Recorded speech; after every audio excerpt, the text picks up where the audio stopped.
Here, the implosion still continuing. This is yesterday. Katrina Pierson on with Wolf Blitzer. Apparently, she did not get the memo to pivot away from Khan, or maybe this is how they thought they were doing it, which is even perhaps worse. I want to just remind you, and probably someone should have reminded Katrina Pierson beforehand. And incidentally, we should also say she's having a very rough day, because apparently now tweets that she tweeted back in 2012, which have long since been forgotten, have reemerged. Tweets like, Romney was born in Mexico, or Romney had a Mexican dad or born in Mexico, and Obama's father's from Africa. We have two half-breeds running. Or where did all the purebreds go? Where all the purebreds go, yeah. I mean... Right here, Katrina. Purebred. So here's Katrina on with Wolf Blitzer, apparently not realizing that Captain Khan had died in 2004.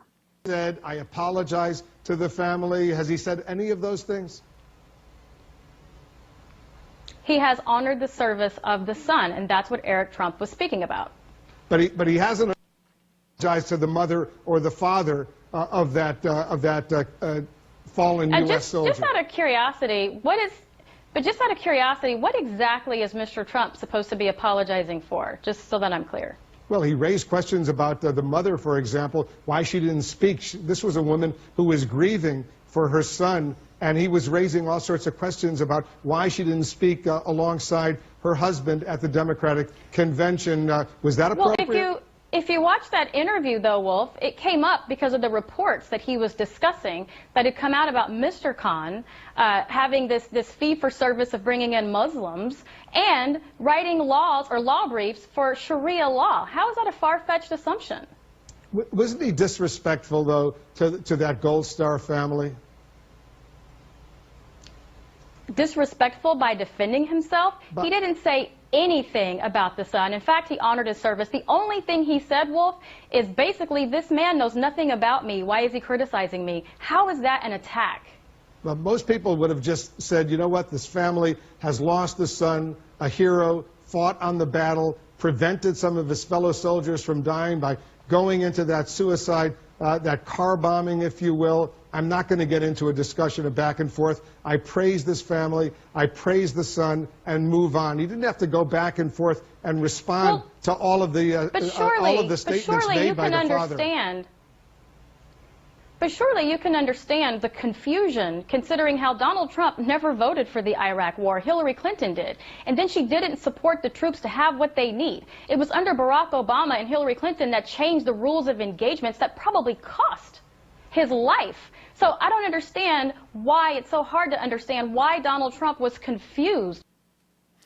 Well, the reason why she can't understand that Donald Trump is confused is because Barack Obama and Hillary Clinton in 2004 would have zero ability to change the rules of engagement, since Barack Obama, I think at that time, was still in the Illinois State Senate, and Hillary Clinton was a senator from New York. Now, if you contemplate the idea of the Islamic time machine, that changes everything. But assuming that was not working, well, I guess it wouldn't have to have been working in 2004. It would just have to be working in the future, and he goes back. So I just sit in the White House, and I go back in time just to kill more American soldiers, just for the pleasure of it. That's how I used the time machine in the past. Mila, you had a point you wanted to add here? Well, from watching the video, I see that this woman is a psycho. She's like, I'm watching her, and she's like defending Donald Trump. Like, this is like literally the most... Well, that's her job. Yeah, it is, definitely. But it's just hard to see these people defending Trump out of like what he is and who he is. And I think that from this video, I've seen definitely like this is just horrible. Watching people's real decision about this. It's like... It's a good thing you don't work on the show. Yeah, you'd be out of control. Hello, you. I'm Sam Seder. Looking for smart progressive talk that is occasionally amusing? Well, subscribe to our YouTube feed. Subscribe to our podcast. Like us on Facebook. And just generally enjoy us.